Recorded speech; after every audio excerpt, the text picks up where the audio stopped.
Good morning mga kachupa! Welcome back to my vlog! So for today's video, maglilinis tayo kasi Sabado ngayon dito.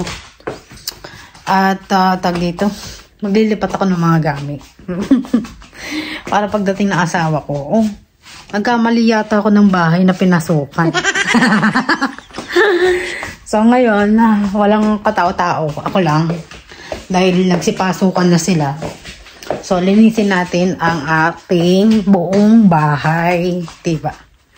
So, magpapalit ako ng bedsheet namin. Ayan. Kita nyo naman. Every 2 weeks ako mga kachupa nagpapalit ng mga bedsheet. Ayan, samahan nyo muna ako mga kachupa maglinis ng aming bahay.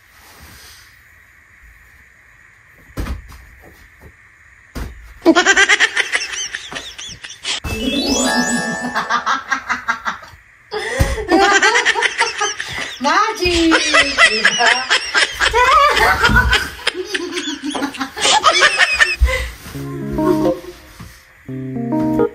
Yan. Diba?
tapos na tayo sa aking kwarto. So, dito naman tayo sa ating living room maglinis dahil pagtsatsagaan ko na maglinis dahil wala naman akong ginagawa. At saka yung mga bagets wala naman dito. So, maybe later, nandito na yung mga bagets. So, itong table ko, dito ko kasi gusto ilagay yung Christmas tree namin dyan sa tabi ng aming TV. So, ito, ililipat ko to dito sa likod. Kasi dito kasi, wala naman masyadong gumagamit. Tapos yan, tatanggalin ko yan. So, samahan niyo ako mga kachupa, maglinis ng aming living room.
Break time muna tayo at mag-aalmusal muna ako. Pagod ako. Parang 11, mag-aalas 12 na pero hindi pa ako nag-aalmusal. So, ito yung aking breakfast. Kain muna tayo mga kachupa.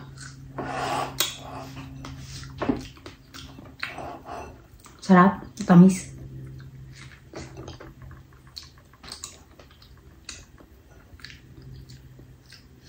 So, ganito yung gawain ko sa bahay namin. Pagka walang tao, tapos ako lang mag-isa, lagi ako linis.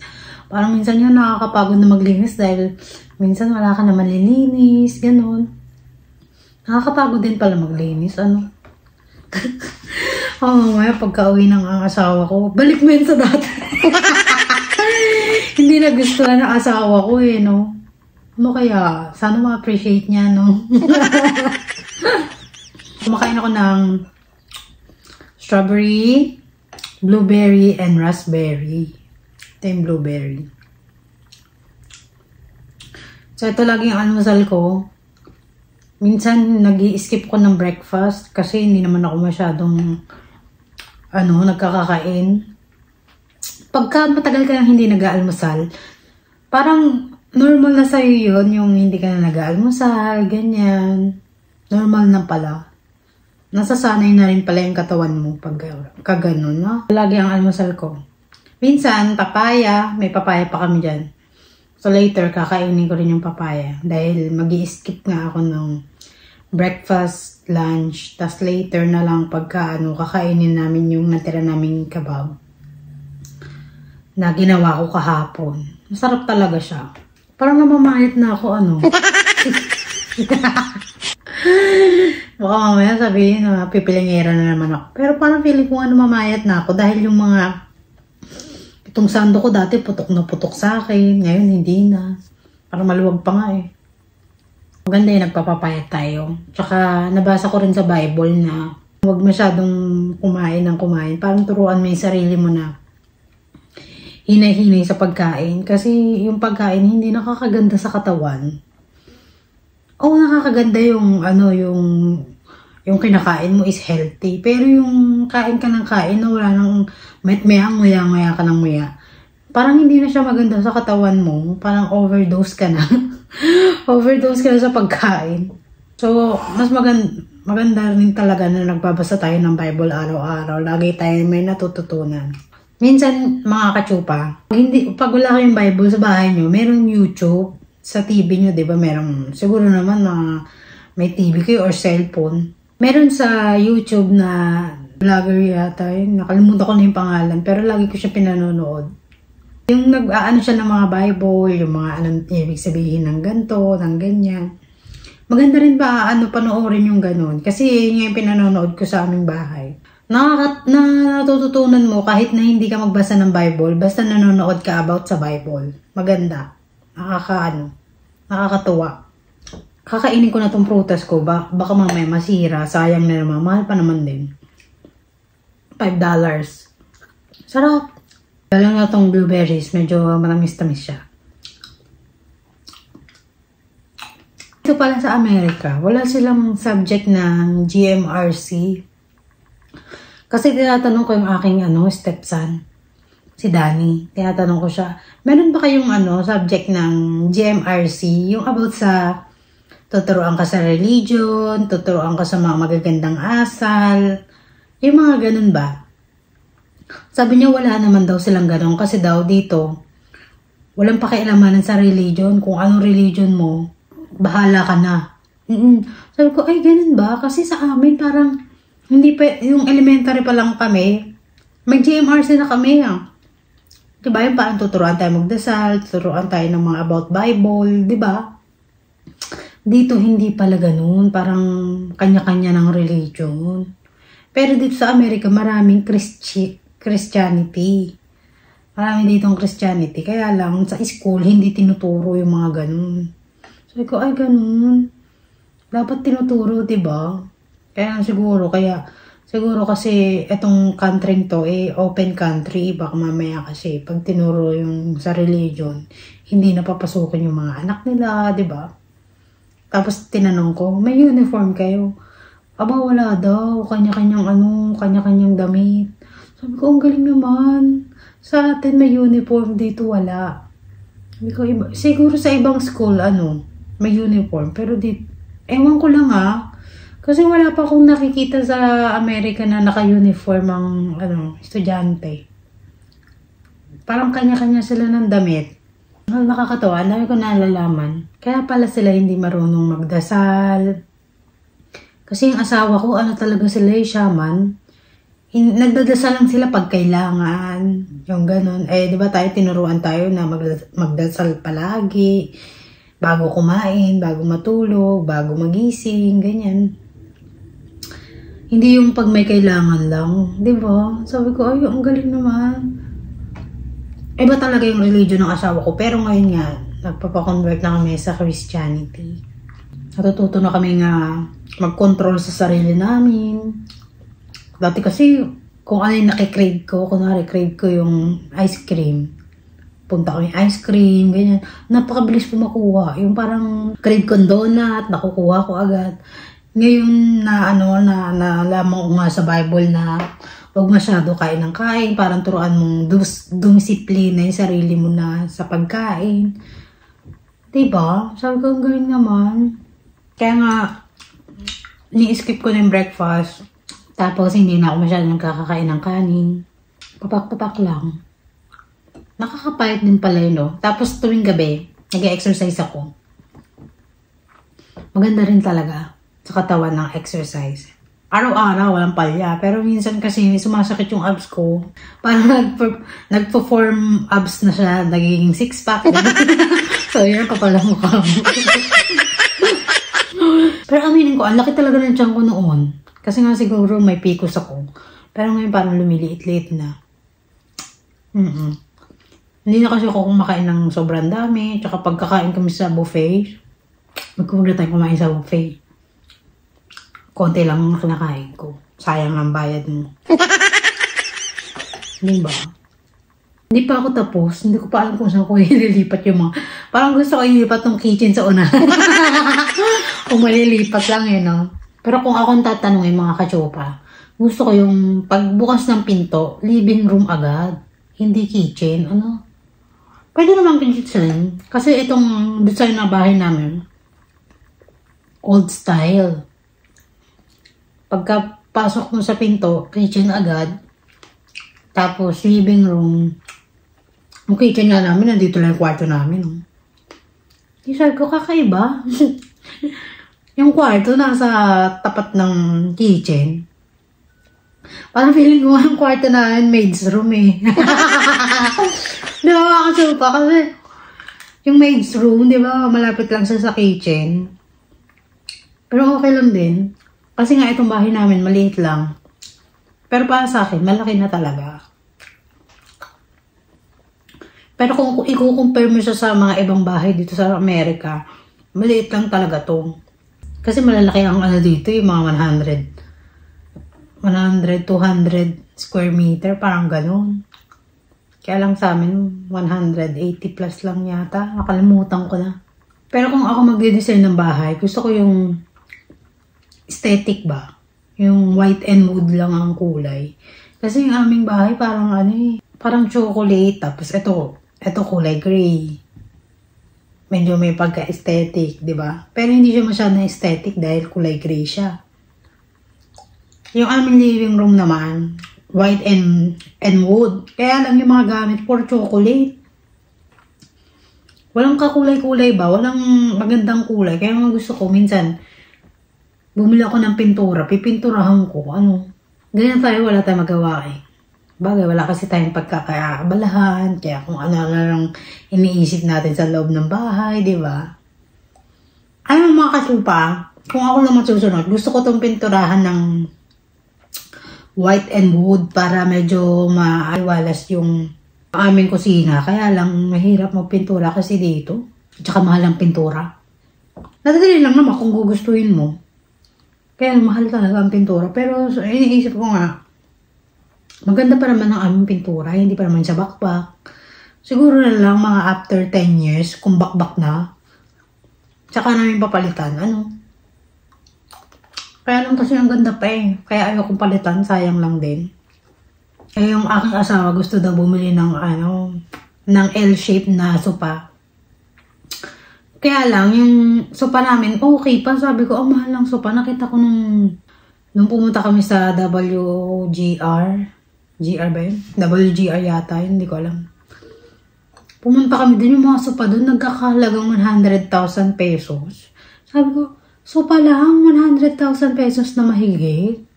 Ang mahal naman ng mga sopa rito. Eh, sumuntahan sa Philippines, nakakabili ka na ng 20,000 pesos, diba? Naka L-shape na, may convertible bed pa, diba? Dito ang mahal mga gamit. Kaya sabi ko, mahal talaga.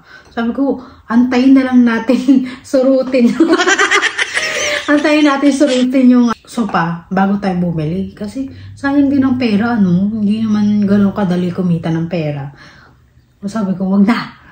Maganda pa eh. At saka nakakatulog pa nga ako eh. Pagka nakakahiga ako dyan, ang sarap ng tulog ko.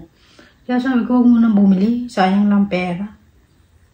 Di ba? Sabi ko, ipagtabi muna natin yung perang yan na bibili mo ng sopa. Kasi ang daming ano eh, baka mamaya kailanganin natin ng pera, hindi natin wala tayong mautangan dahil binili mo na sopa, di ba? Eh yung sopa okay pa naman, nakakahinga pa naman, di ba? So saka na yung sopa, kahit hindi siya machi-machi dun sa kulay ng ating, sa gusto ng kulay ko, eh okay lang. Di ba? Pero kung ako masusunod, gusto ko nga yung aming ano, light color lang. Yung sopa, gusto ko kulay beige. Tapos, yung mga furniture, gusto ko kulay kahoy. Diba? Kasi yung furniture namin, kulay black. Diba? Nakakainis. Gusto ko nga bumili ng wallpaper para kahit wag mo ng pinturahan, may wallpaper na lang, ano. Kaya lang hindi ko pa alam ang tahimik ng bahay namin. Yung aking pusa, kinulong ko muna siya dito sa aming basement dahil naglilinis ako. Ayoko nang nagkakalat siya, tapos linis ako ng linis. Diba? Parang babusog na ako. Tara, magdunas na tayo ulit.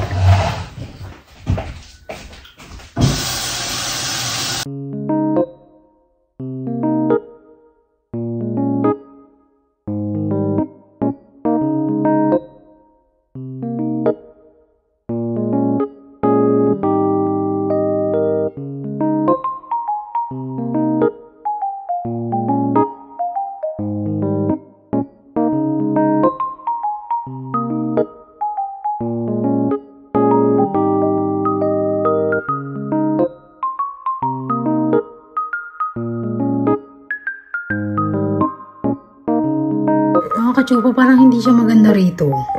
Yung ano na yan, no? So, ipapasok ko siya sa kwarto ng mga bata para lagay ng mga laruan ng mga bata. Sayang kasi, maganda pa naman. So, ilalagay ko siya doon. Diba? Medyo makalat ang kwarto ng bata, pero okay lang yan.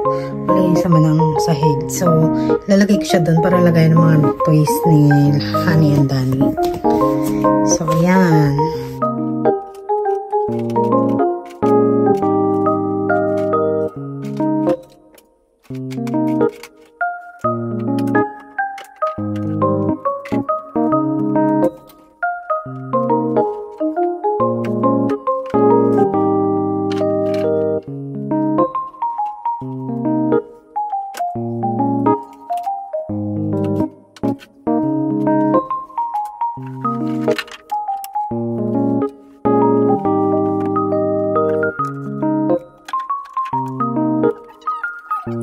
Ayan na siya.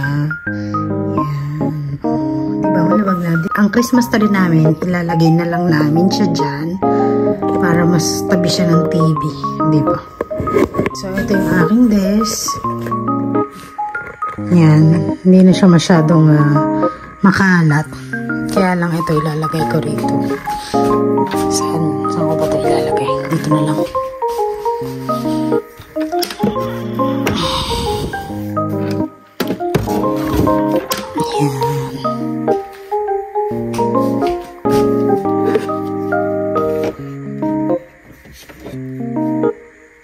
Saan ba ito? Dito na lang. Itong light, dito na lang siya. Ayan. Para hindi siya makalat. O, diba? Balik natin ito dito. Yan! So, ayun na mga kachupa, kakatapos ko lang maglinis. At ito yung mga basura na kulimbak natin. Maglagay tayo ng basurahan.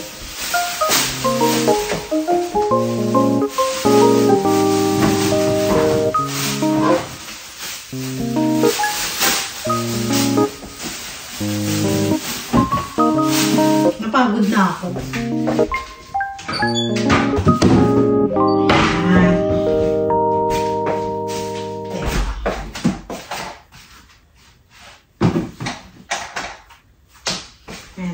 ibababa ko muna to sa basement.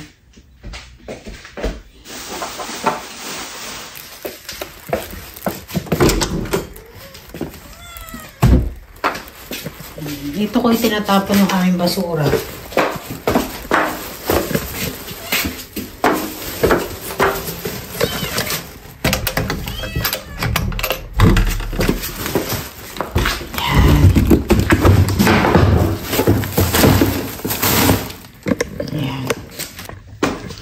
Kaya mga katsupa, kaatas ko lang maglinis. So, ipapakita ko sa inyo yung mga nalinis na natin.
So, hanggang dito na lang ang ating vlog. Maraming salamat sa panonood.